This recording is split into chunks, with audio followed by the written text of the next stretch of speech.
Love and Watches is a family-friendly podcast for male and female watch lovers alike.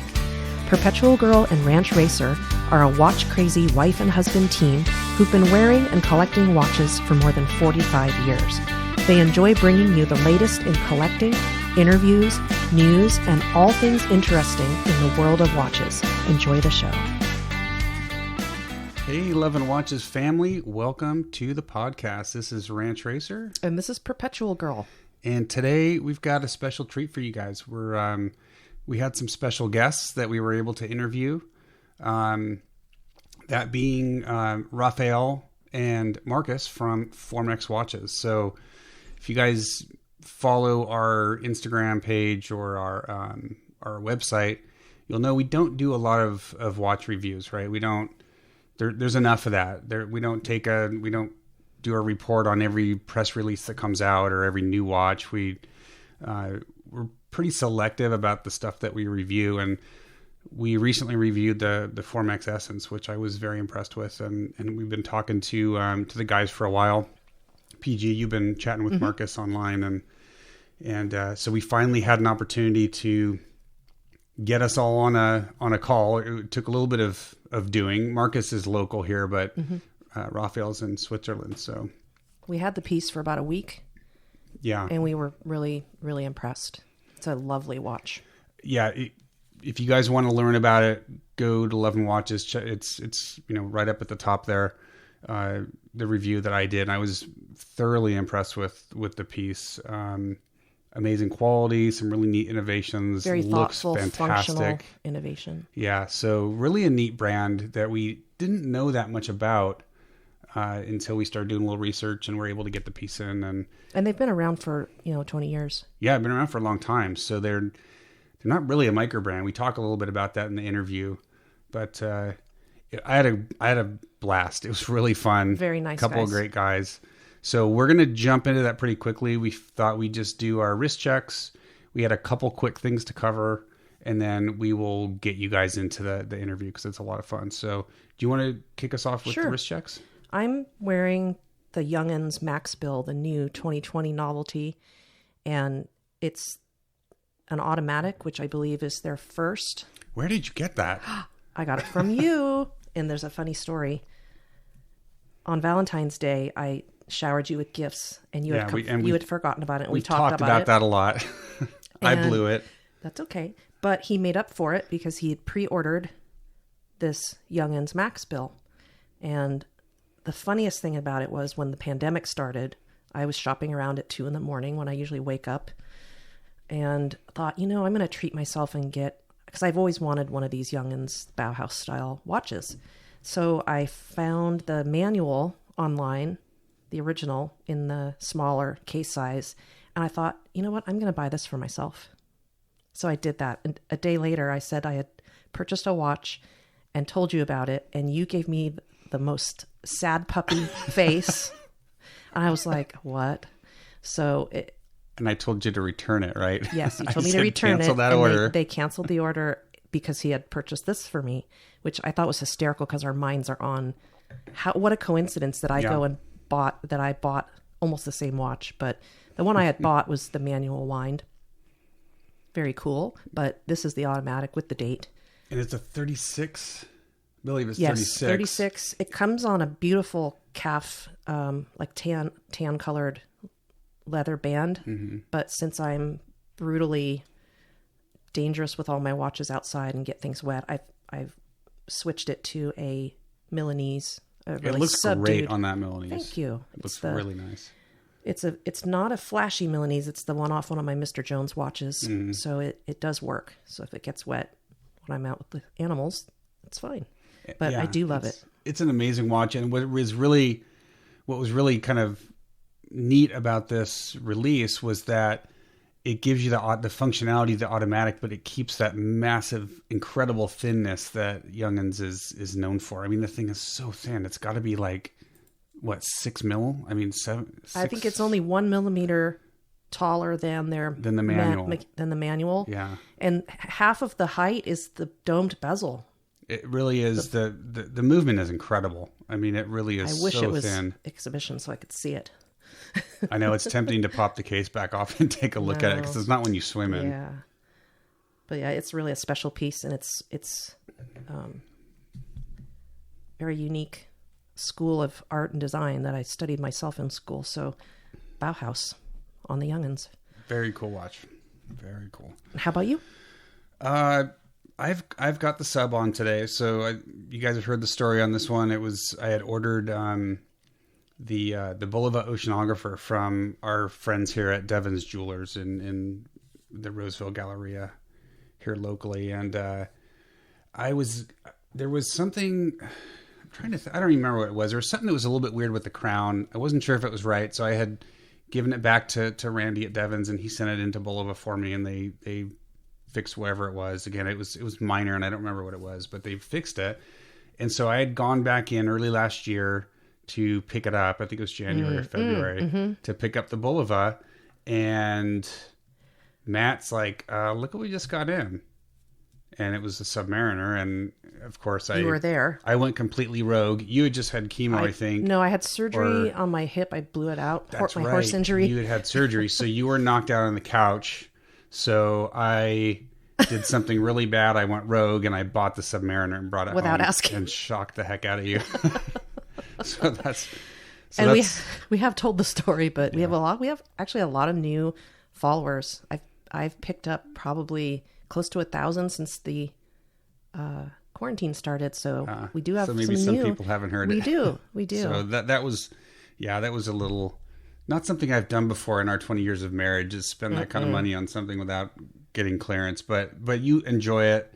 You wear it. I do. I love it on my Cincy Strapco rubber straps. Yeah, those look great on it. And I wear this one every night. This goes on the wrist every night because the loom is so amazing and lasts all night. So I just haven't changed it from this morning. We're recording on a Saturday morning here. So speaking of Rolex and their watches and Tudor and their watches, since everybody is going flipping for the new release. Not everybody.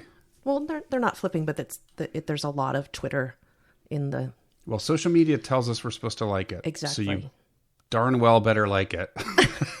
So the new Blue Bay, the Blue Bay 58. As soon as I saw it, I said Blue Bay, and I'm sure everybody else is calling that too. But it is a release, and I actually have to say I saw some funny comments that people would... They commented that, I'm not sure if I like it, but I'm supposed to like it, so I like it. Yeah. Which I think is kind of sad, and it's... hey, look, I'm sure there's people out there that genuinely really like the watch. For me, it's just really underwhelming.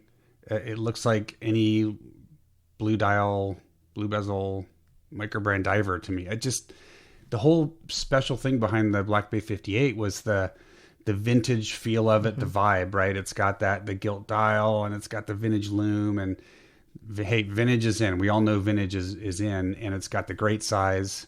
So that to me was what made the Black Bay 58 special. This to me is not a Black Bay. It's just a blue. It's a blue watch, and that's okay. Blue diver, and there's nothing wrong with that. But honestly, I prefer the Pelagos. And again, me personally, I'm really Black Bayed out. They focus so much on it, and it feels like it's starting to get washed out a little bit. And I'd love to see them focus on some of the other collections, specifically the Pelagos. It's such a cool watch. I'd love to see a redesign, some new colors, just do something else besides Black Bay, Well, in the new blue one, it is a matte dial, and it's sort of a denim color. Yeah. And I think with the steel, it's a great day-to-day watch where you can wear it with jeans and a white t-shirt, or even wear it to work with whatever. But it has a nice casual feel, and it does have the matte blue, which a lot of men and women, but I think guys really dig matte. And when the Alpinist came out, the blue one, it was also matte, and that was a big hype. And there was a lot of mixed feelings about that watch as well. So I see the same kind of thing happening. One's a lot more expensive than the Alpinist, though. You're talking $3,700, and you're getting a Tudor movement, but I don't know. It just doesn't. I mean, I know Tudor's got a huge fan community out there, but it was just underwhelming. I guess underwhelming is the best. I mean, maybe after I'm on my first mimosa, so after a couple more, maybe I'm on Gatorade. Some stronger things to say than underwhelming, but I think it's just underwhelming to me. On its own, just looking at it, not even thinking about the vintage, the original one that it's supposed to be an homage to, I don't see a connection to that at all. It looks like an homage of their own watches to me, but I'm not sure they executed a replica because it does look very modern to me. Yeah. Extremely modern. I mean, the size is great, right? Because it's the same size, so that's great, but that's a I don't know. versatile size. I just was hoping, and maybe it's just because we've all been locked up and nothing to do, and so I wanted something really to hit me, and I don't know. It just, again, underwhelming for me. The other thing is, but on its own, I think it's because Tudor is a nice Rolex brand. What I'm concerned about, because something I've been hoping for a while, is a stainless steel version of the Smurf, the Blue Submariner. Now with this one out, I don't see that happening. I could be wrong, but I don't see that happening. I know Rolex is the brand that everyone loves to hate. We personally really enjoy their timepieces. I don't necessarily agree with all their business practices in terms of the scarcity and all that stuff, but that's a discussion for another day. I just don't think that's going to happen now, and that bummed me out as well, because I would love to have a stainless steel version of the Smurf. Well, I kind of think that is because they're calling it the Turf. The people who make the rules on the Instagram. Tudor? Oh, okay. Yeah, the Instagram bosses. The Instagram bosses. Yes, the Instagram bosses who make all the rules that right, whatever's right and wrong. Rules. Yeah. Okay, so it's the Turf. That's fine. another show. Anyway, so that was the one thing we wanted to cover. I think enough said on that. Can we move on? I think so. Okay, let's move on. The only other thing I wanted to cover was that I wanted to let you guys know, as most of you know, we had come out with some swag about a year. Was it a year ago? Maybe less than a year ago. I have chemo brain, so you can't ask me those kinds of questions. And we had made the decision to use a company called Teespring, which a lot of people use. If you go on YouTube and you see someone, you watch a video and there's a lineup of products underneath it, that's a Teespring plugin. I wasn't crazy about it to begin with because, number one, the product selection is not great. You have to sell a certain amount in order to get new products opened up to you. And let's face it, we're just a little podunk podcast with a few of our loyal listeners that were asking for some swag. And that's why we did it. We're not Well, we're podunk. We're going on 3 years now. But the bottom line was they reward you for lots of selling because they make money when you sell your product. And that was just never going to happen for us. And then when COVID hit, the production times that were already long, because I think most of their stuff is manufactured in the East, in the Far East, basically stopped. I mean, we could not get product. I mean, that poor listener that we had read their review online, I owed him something, and I couldn't get product. The mug that you just It was sent, ridiculous, and I finally got it. But so I started looking at some other options, and we decided to make the change to Zazzle, and I couldn't be happier. The product selection's amazing. While I'm sure a lot of the raw product is sourced from overseas, China or maybe from Mexico, wherever, the printing is done here in the US, and the majority of our our listeners are here in the US. But the printing's done here. The quality is phenomenal. It's definitely better than Teespring. Actually, the apron is made in the U.S. Everything I've ordered so far, we got phone cases. We've got a fun apron if you're into cooking. We've got all the normal stuff, the shirts and the mugs and all that stuff. But just a way better selection, and the shipping is quick. I mean, it's all coming I think the phone cases, it's all domestic. It's all domestic. So I think the phone cases took about 10 days or something, whereas it took over a month to get one mug from Teespring. It was ridiculous. So long story short, we've moved to Zazzle. We have a lot more products. If you just go to loveandwatches.com on the right-hand side, it all looks the same. Just click on our swag link and that'll take you to our Zazzle store and knock yourself out. We've got beer mugs and beer steins and just all kinds of fun things that we were not able to have on Teespring. Pricing is about the same. Which it's less in some cases. It's less in some cases. In some cases, it might be a little more, but the quality is definitely superior to Teespring. So nothing against anyone who uses Teespring. If it works for you, great. Just wasn't working for us. Zazzle is awesome. So definitely go check it out. We'll be continuing to give away. It's going to be our main giveaway stuff is our swag. But if you want to hoodie or a shirt or a mug or a phone case or whatever, go check it out. So cool.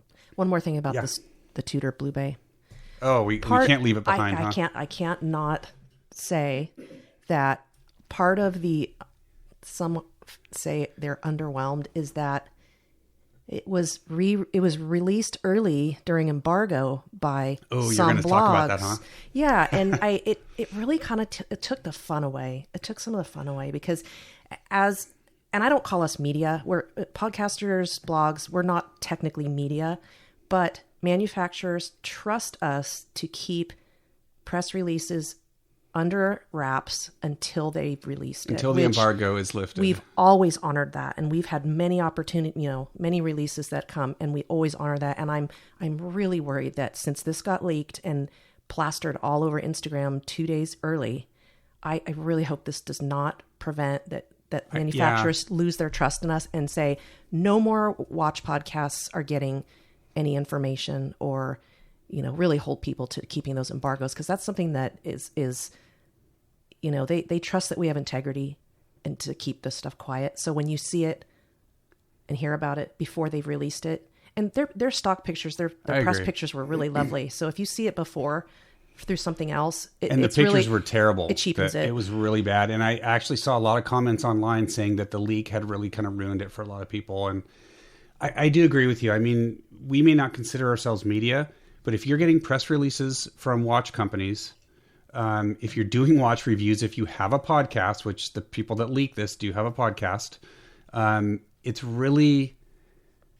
it's incumbent upon us all to respect those rules that are set forth by the manufacturers, right? And I mean, you didn't see the big blogs leaking it a day ahead, so it was very unfortunate. I hope those guys don't do that again. It just was.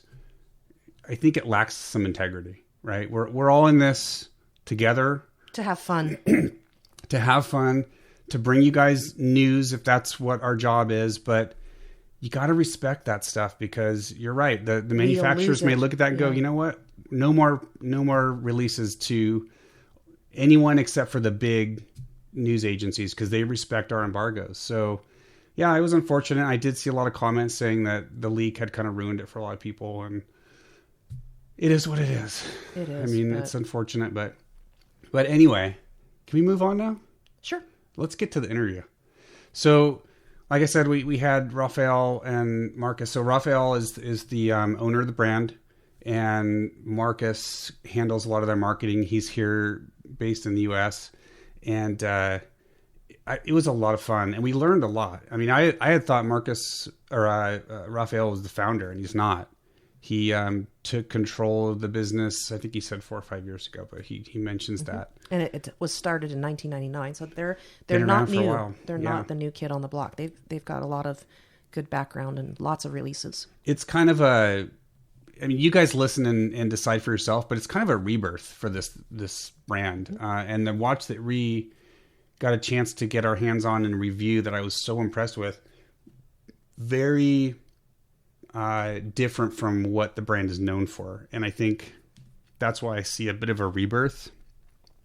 I'm really excited to see what these guys come up with.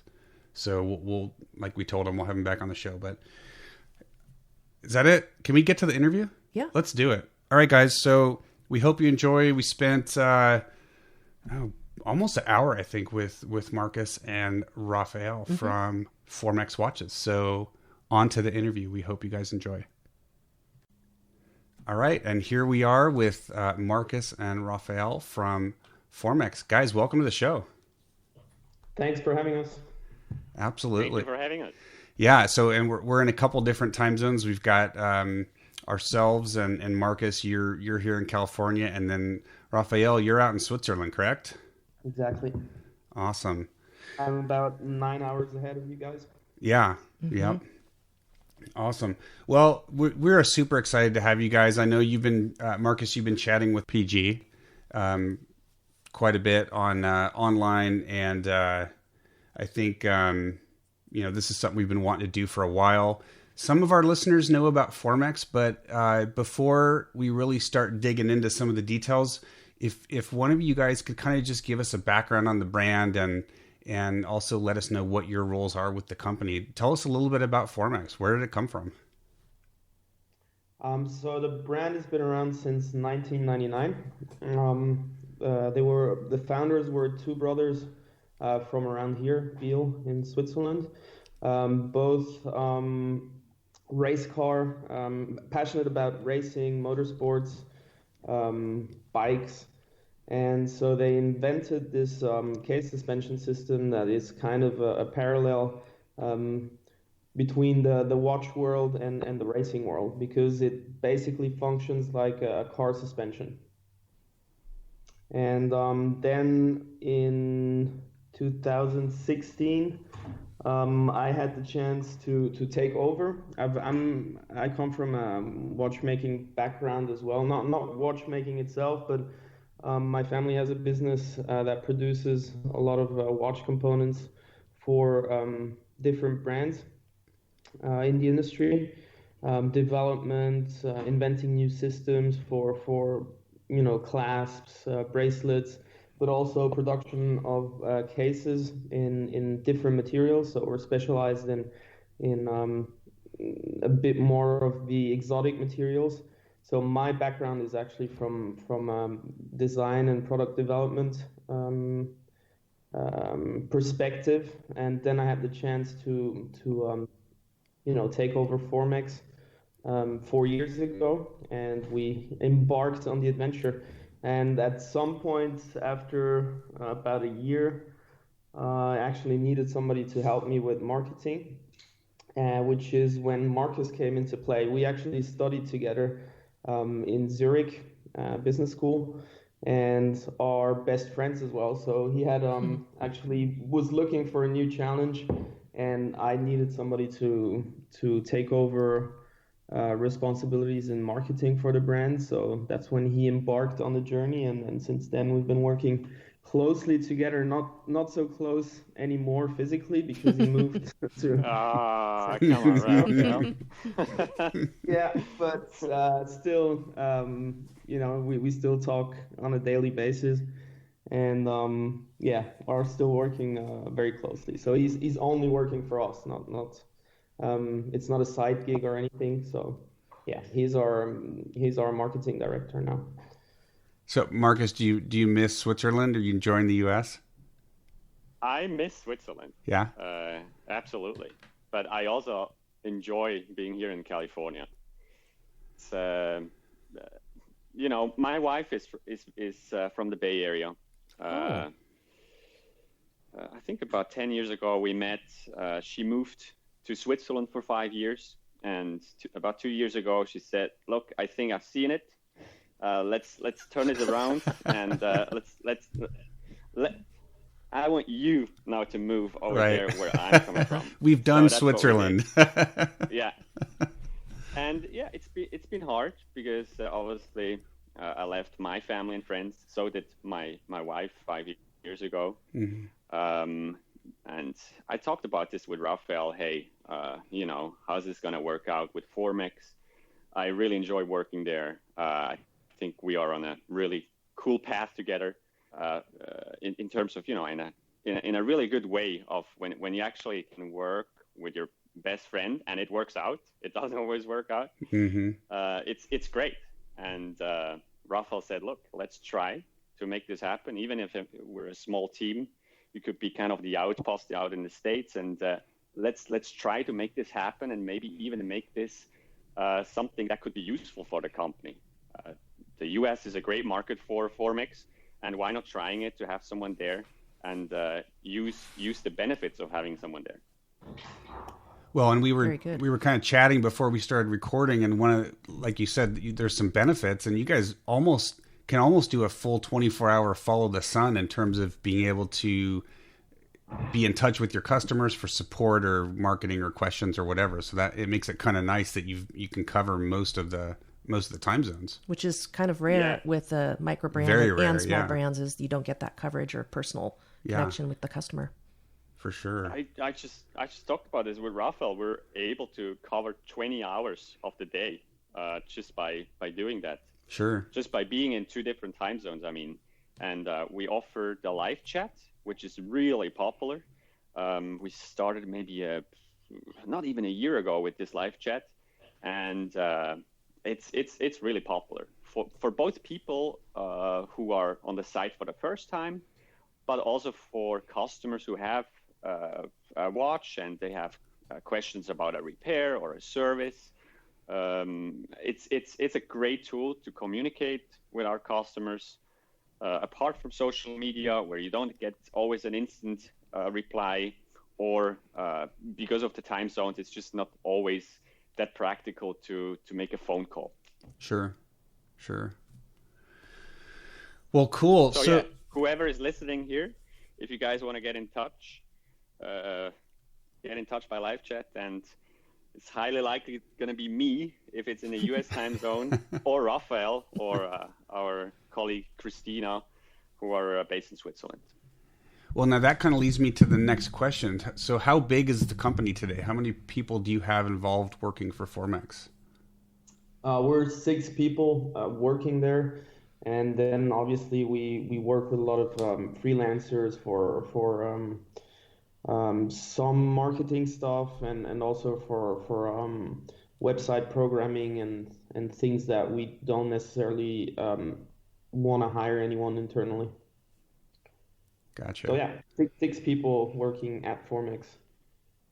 Now it's interesting. There's in the last few years, there's been this huge explosion of what the market is calling micro brands.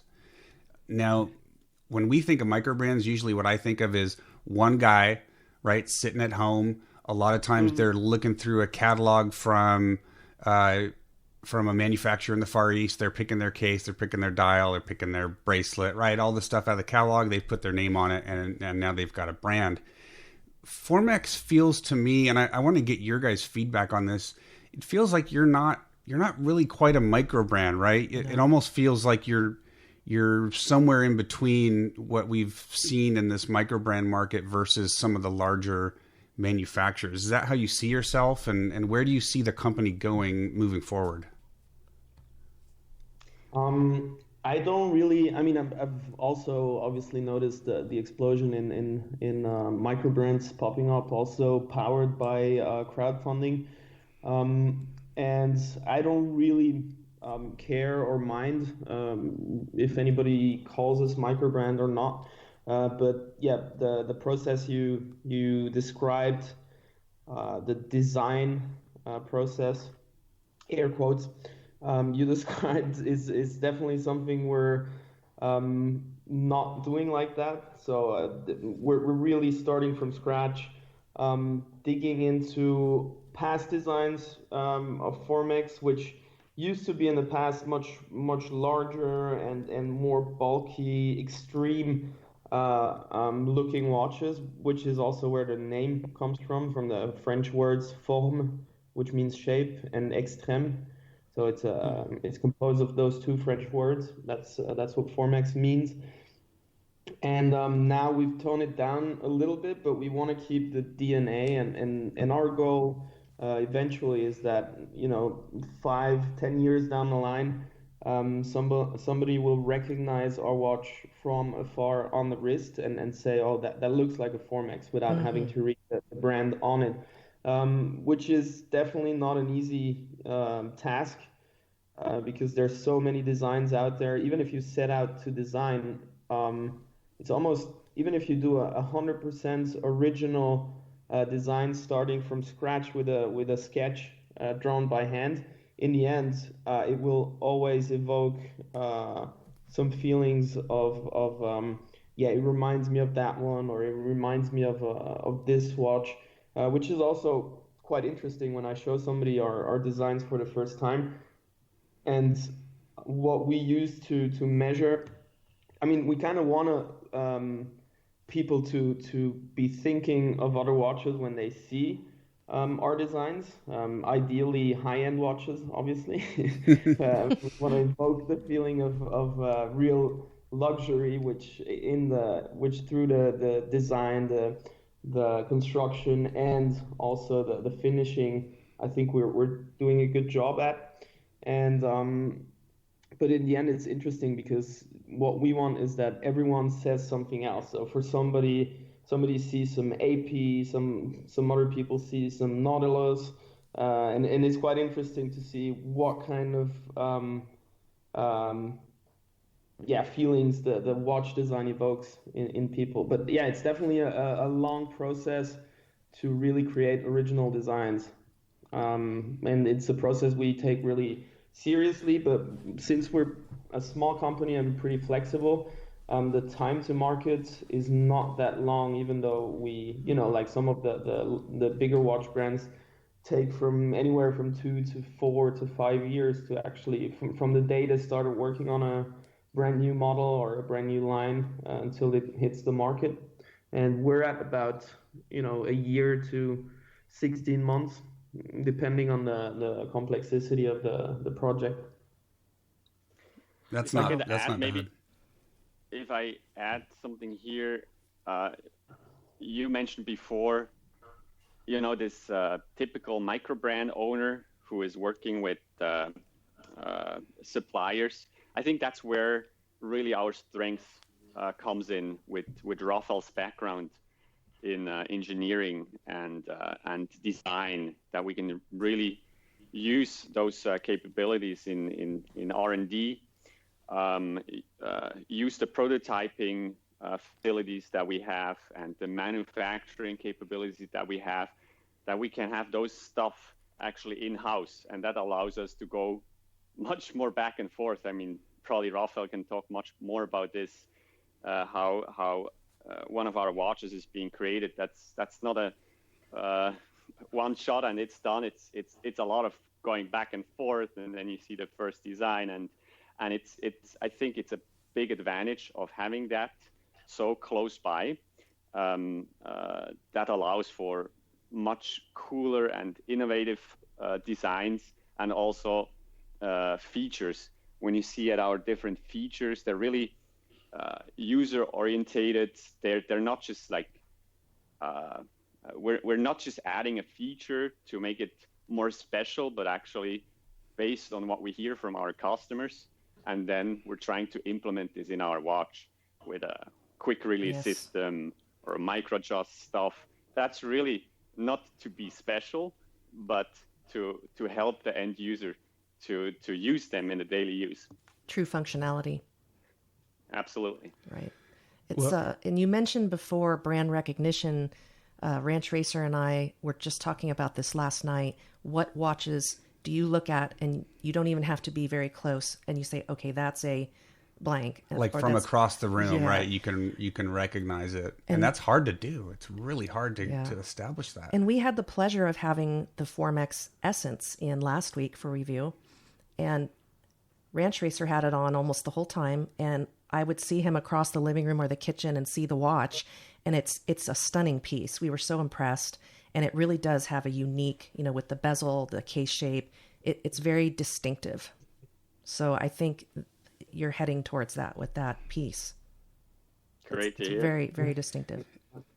It is. And, something that if you look at some of the brands, and Raphael, you had kind of mentioned when you design a watch, you want it, there's almost always going to be some other watch that it invokes, right? I mean, there's only so much you can do from an originality standpoint, but it's the way you combine those elements. And the one thing I did notice, I noticed a lot of things, and I really, really enjoyed the watch, and we're going to talk about that. But if you look at some of the watches from the higher end brands, whether it's an AP or a Rolex or something kind of mid-grade like an Omega, a lot of it is how the case and the dial and the lugs and the bracelet reflect light.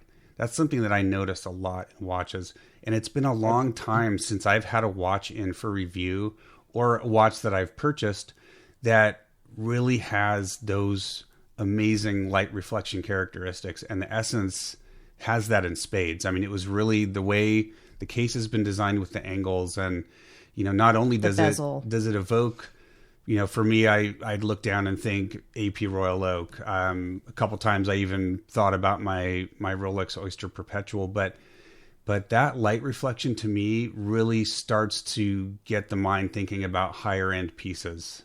So when you guys were designing the Essence, was there a lot of thought put into how it reflects the light, or did the design happen and it just happened to have those characteristics? No, actually, this was exactly what we're going for. I mean, we've been my dad's company has been also designing for other watch brands, and we really know what the hand finishing should look like, or what different effects or different types of finishing create, what kind of effects they create when they reflect the light. So we really already had that in mind when we set out to design it. And for me, it's also interesting on the Essence, or it's what we wanted to achieve is actually that play between, you know, a vertical brush on the dial that you can find on the bezel. Then you can find some of that actually if you really zoom in, or if you use a loop. You'll actually find that on those tiny surfaces on the index. Indices, yes. Yeah, that one, that is also brushed. And, you know, like we could just say, okay, we just want it matte, so we just sandblast it, which would be much easier to do, but much cheaper too. Sure. Yeah, when I say easier, that kind of goes hand in hand. But yeah, we really want to pay attention even to this level of detail that you don't necessarily see, because I think in the end you can still feel it, or when somebody takes a macro shot of it, you'll actually discover things that even after wearing it for a month you haven't noticed yet, or, you know, when you sit at a certain angle and the sunlight hits the dial, you discover something new. And I think that's what's exciting about discovering a new watch, a new brand, and the design that you haven't seen before.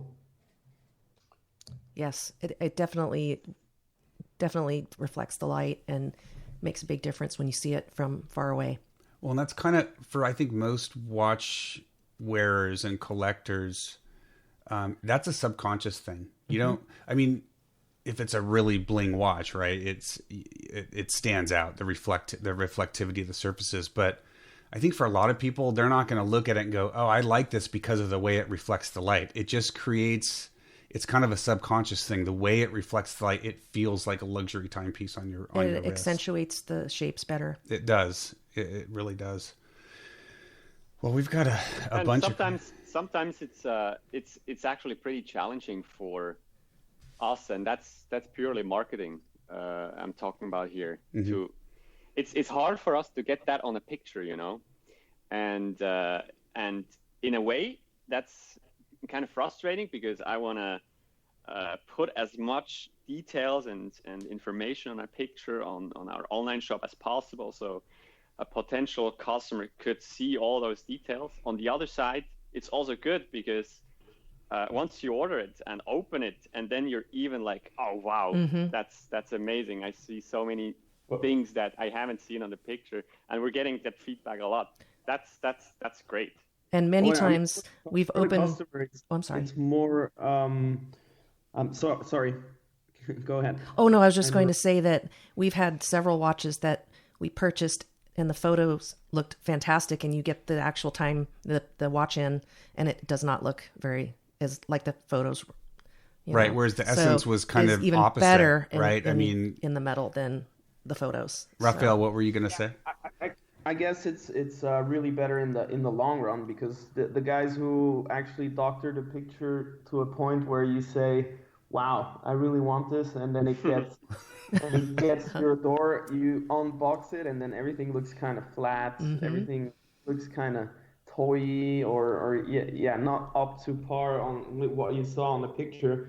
That brand might have sold a few hundred or a few thousand units more short term, but that guy's not going to order again. And what we've been seeing with Formex is actually we've created a community of people where, you know, people are starting to have 4 or 5 Essence watches, or or yeah, some people even have more than that. And for now on the steel version, the only differences are in the dial. And then we started building on that collection, and we launched earlier this year the Essence Leggera, the carbon fiber and ceramic case. And I would say about 80% of the people who pre-ordered it already owned the steel version. So that's a huge sign that you're doing well. You're getting repeat customers. Exactly, and I think it's worth maybe selling a few units, a couple of fewer units now, but then down the line, people know that when they order from us, this is what they get. Yep. Well, one thing that I'm a huge fan of is adjustability of a bracelet, especially without having to take the watch off, because during the day my watch will get very tight and then it gets very loose. So we were very impressed with your adjustable bracelet and with the deployant adjustability. So that was one thing that you, Ranch Racer, we were just in awe over that, and just wanted to talk a little bit about that as well. Yeah, because that's the first. I've got a few pieces with deployant clasps, and you're always limited by whatever holes are punched into the strap. But you guys have really come up, and after hearing Raphael, you talk about your background and your family's background, it starts to kind of make sense, some of the things we're seeing. But talk a little bit about those innovations around the micro adjust, because they really are very impressive. Yeah, this is really something that my father really started to implement and to propose to his customers, which are watch brands, mostly from Switzerland, and he's he's always tinkering and thinking about new. I mean that's fine adjustment on the Essence leather strap and rubber strap clasp.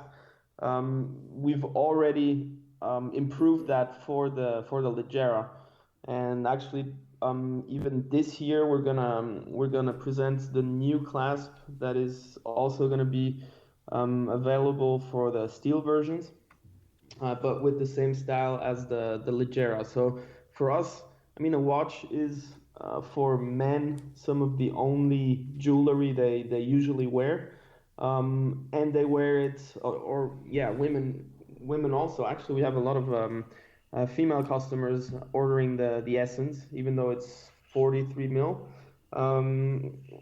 millimeters, but they still seem to be quite popular, even though we're not advertising yet specifically to women. I mean, we really want to do collections that are more female oriented as well, but right now we don't want to disperse our effort too much, or we really want to focus and develop the core and then work from there.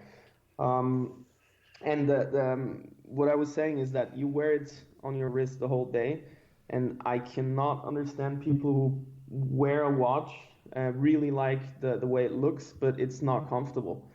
So like I wouldn't wear it if it was a bother on my wrist. So for me, to design a watch in a way that does look nice, but is also ergonomic on the wrist, feels nice. That is one of the goals that we set ourselves. So when we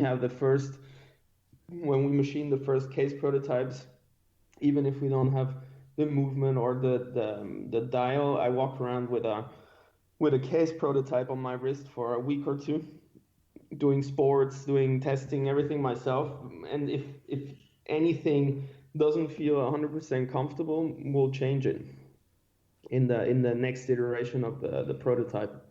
And I feel this is really important. And those little features, like being able to change your straps without having to use tools, able to adjust the length by links that are screwed and not with the pin and tube construction, and also those quick adjustments that give you a little breathing room when it's a hot day, or when your wrist is a bit larger, because it does vary quite considerably during. Oh, definitely. Yeah. Definitely. And you touched on a subject that's near and dear to my heart, is the female collector. And a lot of women do wear larger watches, but sometimes, you know, I can get away with wearing a really large sporty watch, but I do tend to wear smaller watches, and I can truly see the essence done in a range anywhere from 34 to 39 based on how dressy you want it to feel. But it really is beautiful just the way it is. And I don't think it would need to be feminized. It's lovely how it is, and just in a smaller size. Because a lot of collectors, the female collector doesn't want it to be changed into a quartz and have a bunch of diamonds on it. That's kind of the theme that we sort of see manufacturers do. Yeah. But we want to see the exact same watch, but just smaller to be, you know, so the lugs don't hang over the side of our wrist. And there's a lot of men we have 2 gentlemen in our Red Bar group who have the same wrist size as I do. So I'm seeing a lot of men looking for smaller watches as well. We're actually getting almost daily. We're getting requests to actually make the Essence in the smaller version as well. Excellent. So this is definitely something that is on the not so distant horizon for us. And it's interesting that you said, you know, you don't necessarily need to bling it up with diamonds or zirconia or to over feminize the design, which I actually completely agree. And if I'm starting to think about designs, and this is exactly what I wanted to go for. It's still a sporty watch, and I don't think it needs to be pink or blingy just so that women will buy it. Actually, there's a lot of female collectors now that are extremely interested in watches that were meant for the male audience, but I think nowadays, particularly, it's better to not have a particular gender in mind when you actually design something, because nobody says that men can't wear watches that are blinged up or that have stone set bezels or whatever. So you know, you should make something that you like or that you think your customers are gonna like. But I think it's a bit easy to just slap a couple of stones on the dial and think. Well, and the way the light plays with that bezel and the angles, it already has that it catches your eye. So you wouldn't really need to add anything on top of that. Exactly. It's wonderful. I'd love actually for you to see the Leggera also live. When you talk about this, the bezel, and the Leggera has the ceramic bezel. It's again something different. But when you talk about the reflection and the finishing, I think you would really love that version too. I'm sure I would. I mean, if it's even close to or even more so than the stainless steel version that we got to check out, I'm sure we would both love it. So that's, I just have to tell you guys, Raphael, when you started talking about smaller sizes in the not too distant future, PG muted her microphone and jumped up and down with joy. So she's very excited to hear that. And it's interesting because, you know, you mentioned when we kicked the show off that traditionally Formex has been about very, you know, big and bold watches. And that's something I talked about in the review of the Essence.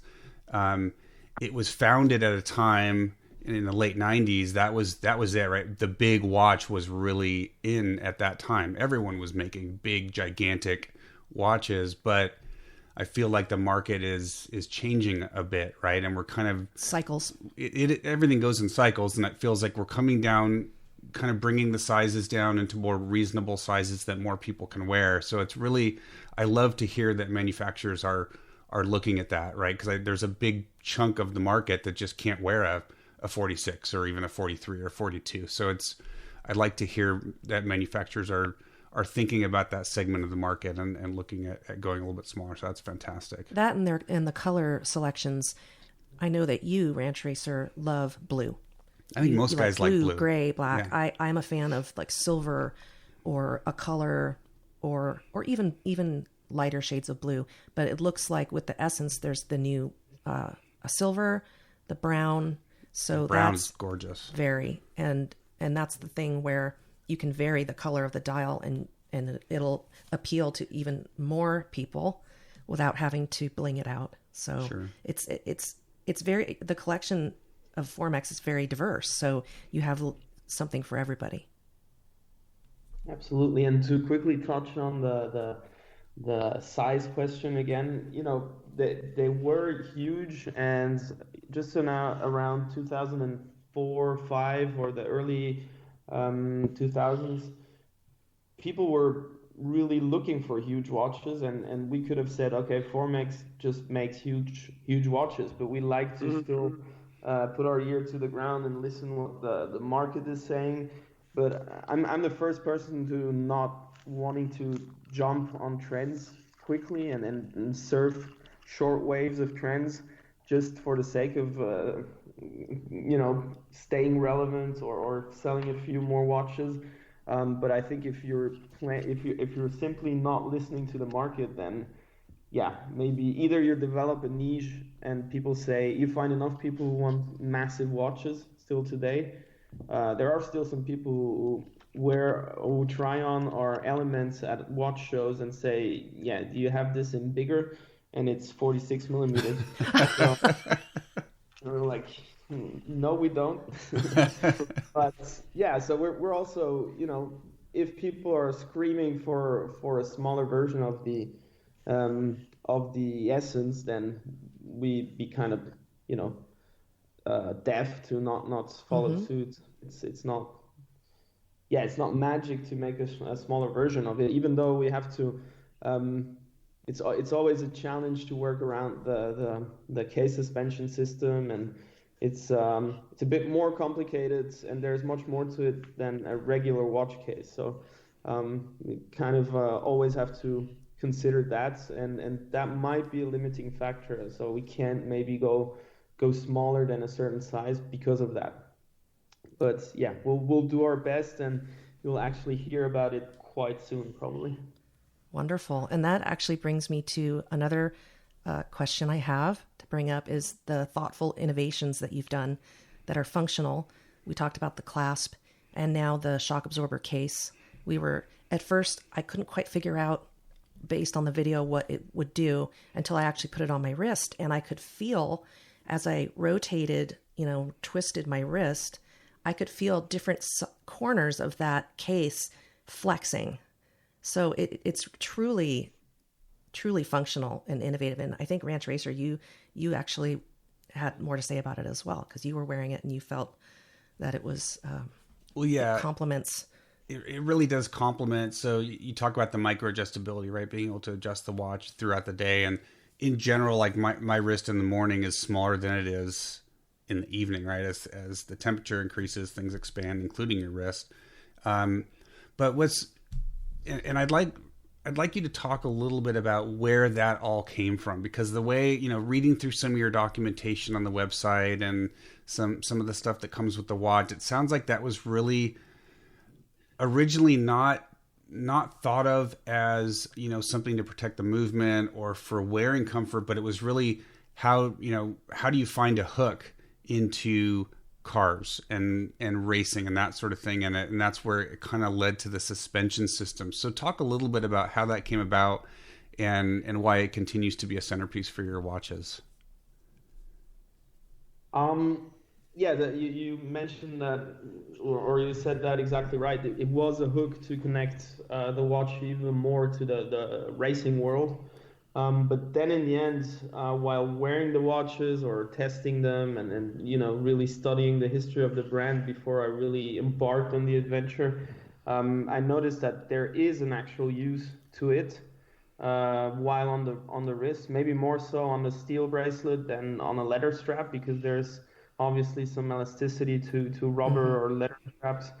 So you don't necessarily need that extra give that you get from the case suspension system. But yeah, calling it a shock absorber would probably be, that's why we call it a case suspension system. It doesn't absorb shocks, and people never fail to point that out when we post a new YouTube video. They're going like, yeah, how does that protect the movement? And we never said that it does protect the movement, but yeah, the main feature or the main characteristic is that it creates more comfort. But are we going to use it on absolutely every watch in the future? Probably not, because I think it's also important as a brand to evolve, and we will definitely keep it on the models that have it now, but not necessarily on all the models in the future, because you also have to measure kind of the effect it has and the complexity of constructing it. So when we create something, we want to limit to a minimum the possible points of failure, and having more complexity in the case construction is definitely something that adds possible problems. But in that case suspension now, we've really figured it out, and we even get watches back for service that have been on the wrist for 15, almost 20 years, and except for maybe changing the springs preventively, we never have a problem. There's never a problem of all those things that customer ask us. Is there no dirt that gets inside? Doesn't it get blocked up? Isn't it a problem for waterproofness? Absolutely not, actually. It's kind of a self-cleaning system. So anything that gets in there actually cleans itself through the action of the case suspension system. Wow. But yeah, it's interesting. It's an interesting feature. It's been around before I've been around at Formex. But the little innovations you talked about with the micro extension, that is something that we brought to the brand from my background in creating these systems, or from my dad's background in inventing all these little neat features that actually really add value to the watch, because it adds comfort.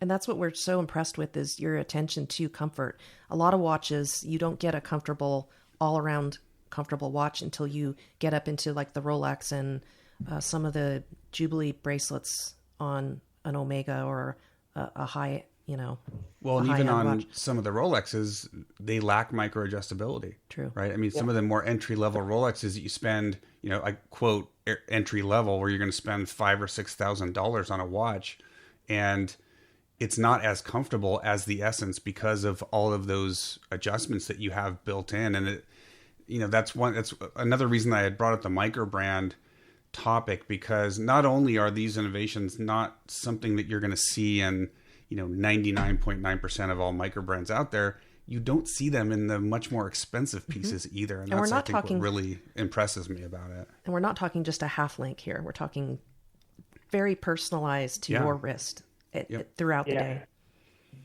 Absolutely. But this is something that actually we get a lot of people saying, but why isn't everyone doing that? And or why aren't larger, more expensive brands not doing it? But in the end, the fact that we're mostly selling direct to consumer gives me the liberty, when I develop something, of saying, you know what, the Essence dial costs about 2.5 to 3 times as much as a typical dial in that price range. But I don't have to calculate in distribution margin. So this gives me the freedom to add much more value, and actually passing on that value without additional cost to the customer. So the same goes for those systems. Most brands don't want to pay more than a certain fixed amount for a buckle. And when you add those systems, it obviously adds cost, it adds complexity. You have to really be able to manage production, assembly, and quality assurance even more, because a buckle becomes something that, instead of just opening and closing, has teeth to adjust for the micro adjustments, and definitely adds complexity. But we've been producing these for many years with Dexel, my family's company. So we have a lot of experience. We've had all the bad experiences already. so we know what to look for when we develop new things. And I think even the bigger brands now are starting to wake, not necessarily, I'm not saying they're asleep, but through that whole age of information for the customer where everyone knows everything, and we're talking about those micro adjustments. I think the customer goes into the AD and asks an AP sales person, why does my Breitling have a micro adjustment, and your watch that costs many times more doesn't offer it? And it looks like sometimes people start from the movements, then they go to the case design, the dial design, and then sometimes it almost feels like, we have to slap a strap on that thing. And it feels like there's not as much care has been put into the little details that actually matter a lot in terms of comfort. So we really want to pay attention to those things as well.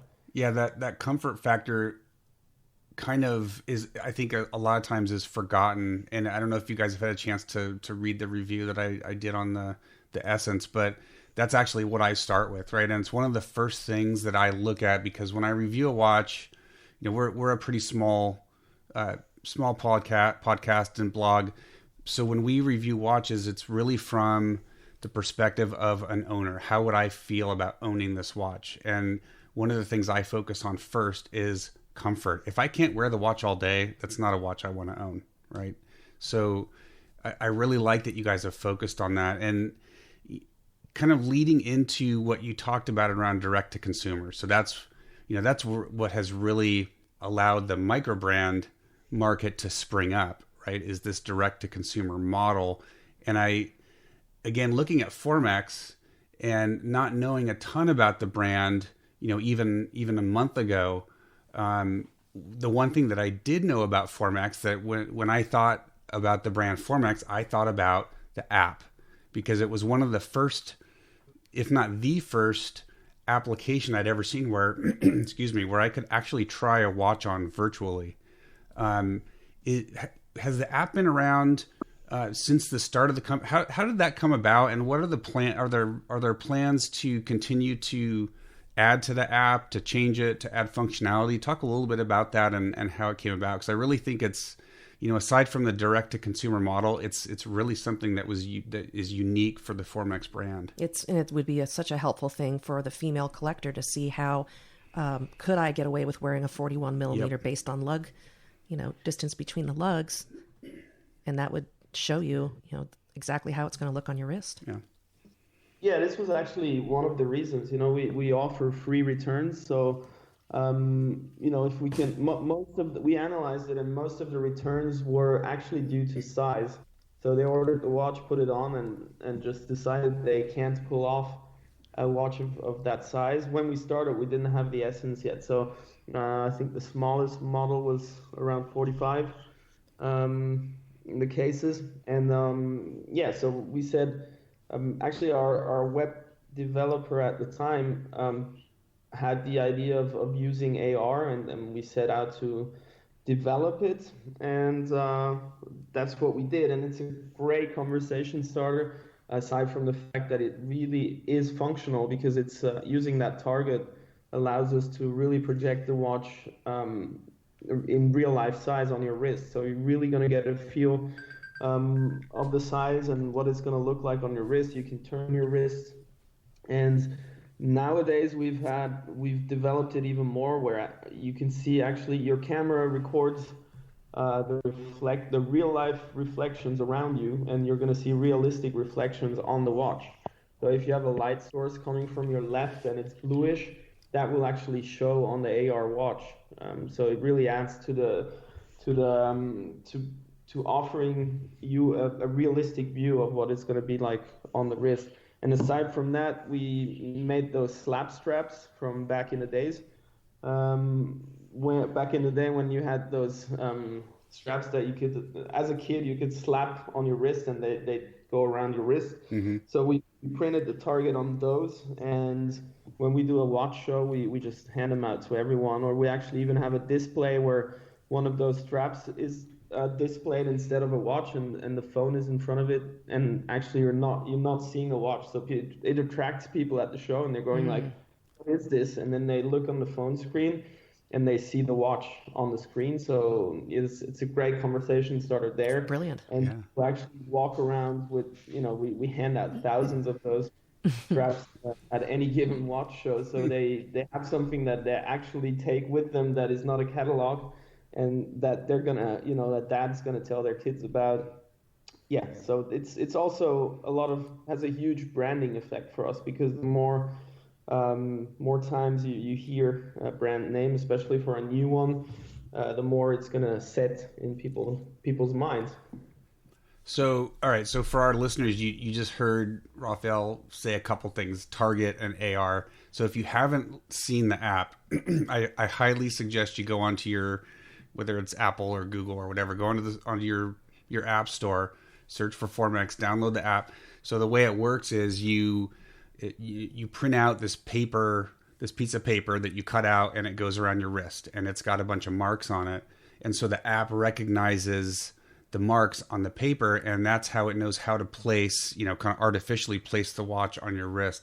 I love to hear that you've added the reflection, because that's, it's one of the topics that we started with, and what really had an impact for me when I looked at the Essence for the first time. So being able to add those types of features is absolutely fantastic, to be able to see how the light's going to reflect off of this watch before you ever even have the watch in your hand is pretty amazing. All right. Well, one more. Just a little disclaimer about the app. It's actually right now it's not available on Google Play. Okay. Because there were some changes on the developer side there, and we're planning on having a reworked version of the app by the end of the year with all the new models in, and some new features that are also going to be pretty interesting. Gotcha. Okay. It's actually, every time we talk about the app, it reminds me to, the market we're in. We're in the market of mechanical watches, which is a very traditional market, right? Those have been around for hundreds of years. And that's what I find funny about this app, that this is so ironic. The latest technology that we're able to use here to try on the mechanical watch, and that's pretty cool. And as Raphael said, it's a great tool for marketing. It's a great conversation starter, and when we're on fairs, it's pretty much, it's funny when people walk around on fairs and they all have this slap strap, and they don't actually talk about watches primarily, but they talk about the slap strap. It's pretty funny.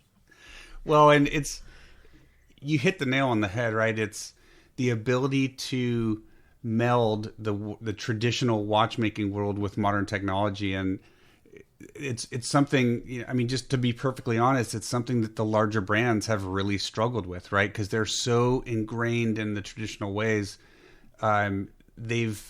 There's been a struggle for them just to get an online presence, right? Just to be able to make that move from going the traditional distributor AD route to a direct-to-consumer online route, right? Which starts with the marketing and the website, and then eventually leads to online commerce.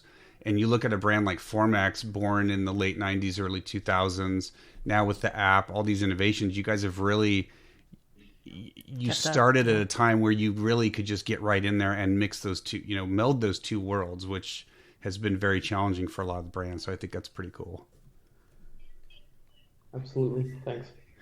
I do have one more thing to ask about. I know Raphael's got a meeting he needs to run to. Right. So. I'm staring at my screen at the Essence with the Space Rock limited edition, and I see that you've pre-sold out all 50, and just wanted to have you talk briefly about how you decided to put a space rock in there, because it's stunning. The angles on the striations on that rock with the design of the bezel and all those angles is beautiful.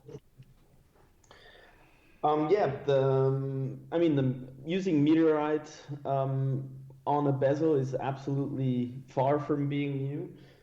But actually, I looked at first the Leggera, and then also the steel on my wrist one day, and I figured, well, let's play around with some renders and see what it will look like.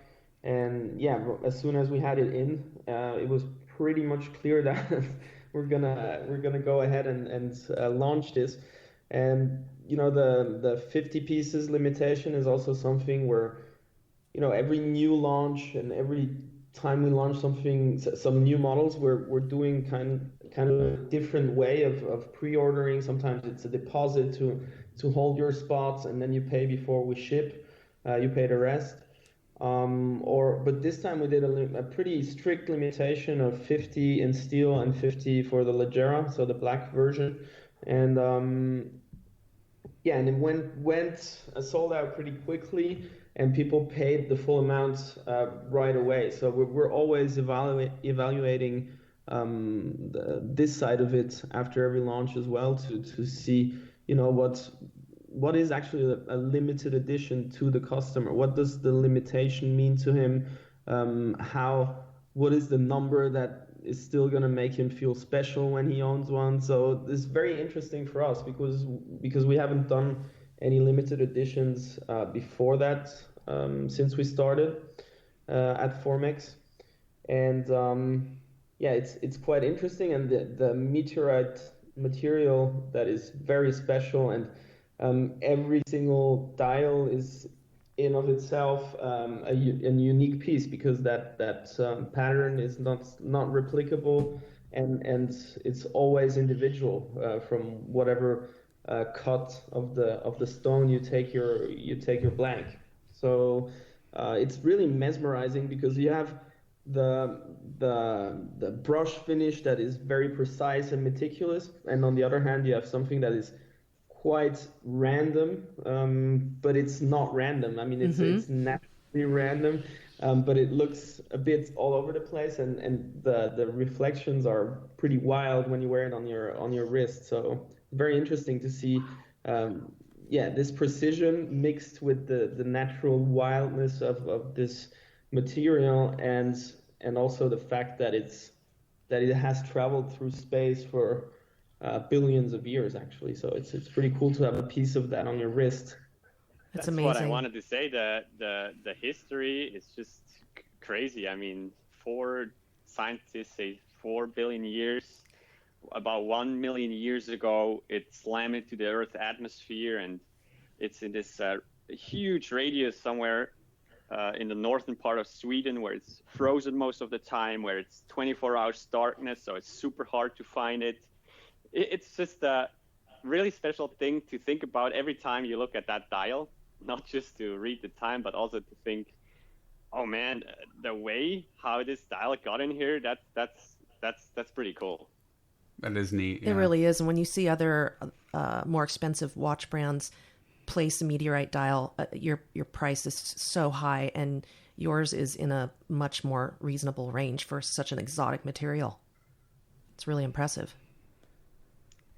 Yeah, thanks. That is also mostly when you say our value to how do you say, what the bang for your buck that we're able to offer is also really mainly due to the D2C model, where we really calculate the prices in a way that works for us.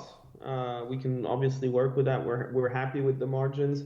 But we don't say necessarily, okay, we could sell it at 30% more expensive.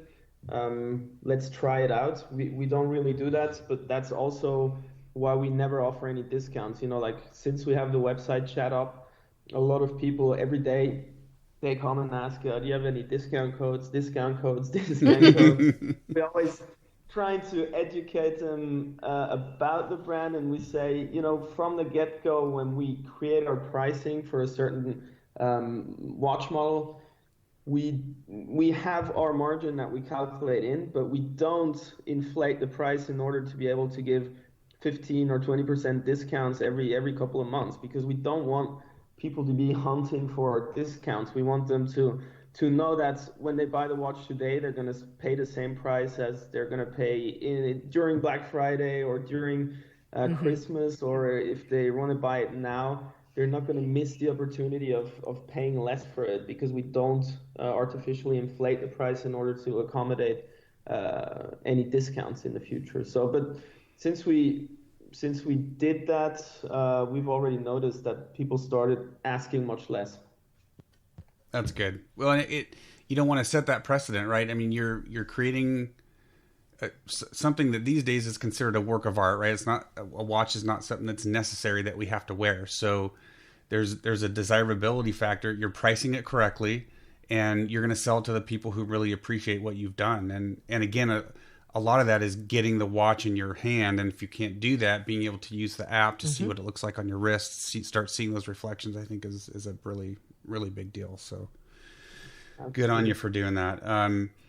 I know we need to be respectful of your guys' time, and we do need to wrap. So in 60 seconds, what do you want our listeners to know about the future of the brand and where you're going and what to expect?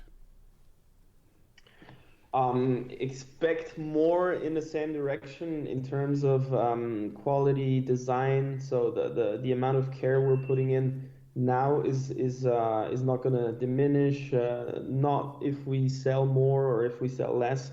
This doesn't matter. This is really at the core of our brand. So if we create a new prototype, and there's something, it's ready for production, but there's a tiny detail that I'm not happy with, I will go through a huge lengths to still change that, because it's not going to correspond to our philosophy if I just let it go into production with something that doesn't quite sit right. So for us, the care and the attention to detail, and maybe also being a little bit adventurous in design and materials. This is really something we're focusing on, and I would say we're strong at, and something of which you can expect more in the future. Awesome. Well, guys, I mean, it's been a real pleasure having you on the show. It's like I said in my review, the Essence was such an amazing surprise to me when I actually got it in my hands, and I encourage our listeners to check out the Formex website, look at some of those innovations. You will not be disappointed with these things. Impressive. I mean, it really is for the market and the price point that Formex sits in. I was blown away by the quality and the innovation. So, guys, it's been a real pleasure, and we're going to keep a close eye on the brand and hopefully have you back sometime in the future to talk about some of the new innovations between now and then. So thank you so much. Really appreciate it. Yeah, we're really looking forward to seeing what will be coming out in the future. Yep. Yeah, thanks. Well, thanks for reviewing the Essence. Thanks for having us. We really, I enjoyed the talk a lot. Markus probably too. Yes, absolutely. And thank you guys for taking the time on your weekend as well to have this chat, and keep up the great work with the blog, with your Instagram, and also the podcast. I really think you're creating something very interesting for collectors to be following. Thank you. And Markus, thank you so much for the little cookies that you tucked in the box, because you pretty much charmed me from the very before I even got the box open. There were some Italian cookies in there, and that was very sweet. You're welcome. My pleasure. Ethan does that with us when he has to send something to Formex Switzerland from there is always a little gift inside. Or yeah. Awesome. Thank you so much, you guys. Guys, have a great weekend. Thanks again. You too. All the best. Very much. All right. Take care. Talk to you soon again. Bye-bye. Bye, guys.